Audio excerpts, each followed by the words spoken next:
5 जनवरी को supreme court ने जिन 5 लोगों को जमानत दी है, यानी गुलफिशा फातिमा, बिरान हैदर, शिफाउर रहमान, सलीम खान और शदाब अहमद, कोर्ट ने इन 5 लोगों को जमानत तो दे दी है, लेकिन इनके ऊपर 11 शर्तें लागू की हैं। 11 शर्तों के साथ इन 5 लोगों को जमानत दी है। क्या है वो 11 शर्तें, चलिए मैं आपको बताता हूँ। सबसे पहली शर्त यह है कि इन 5 लोगों को जो जमानत की बॉन्ड है 2-2 लाख बॉन्ड देना पड़ेगा, और जो इनकी सिक्योरिटी के लिए जो रुकेंगे उनके लिए 2-2 लाख रुपया देना पड़ेगा।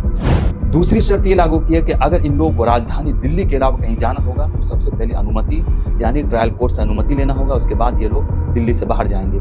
तीसरी शर्त ये लागू की है कि ये लोग किसी भी तरह के जुलूस, किसी भी तरह के प्रोग्राम में शामिल नहीं होंगे।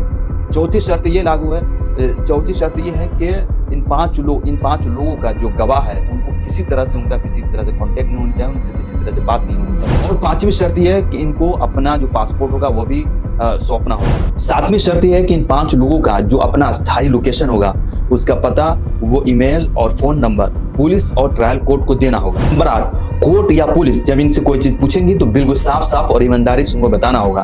कोर्ट में कोई बाधा ना डाले, किसी तरह का कोई परेशानी ना करे, और गवाह से बिल्कुल भी कोई संपर्क ना करे। नंबर 10, किसी भी समूह में और किसी भी संस्था में ये लोग खुद को शामिल नहीं कर सकते। सबसे आखिर और 11वें नंबर की जो शर्त है वो ये है कि ट्रायल को लेकर जो जरूरी चीज होगी वो भी लागू की जाएगी। लेकिन कोर्ट ने यह भी मेंशन किया है कि इन 11 शर्तों के अलावा अगर कोर्ट को लगे कि कुछ और शर्तें ऐड करनी चाहिए तो इन 11 शर्तों के अलावा कोर्ट कुछ और शर्तें भी इसमें ऐड कर सकते हैं।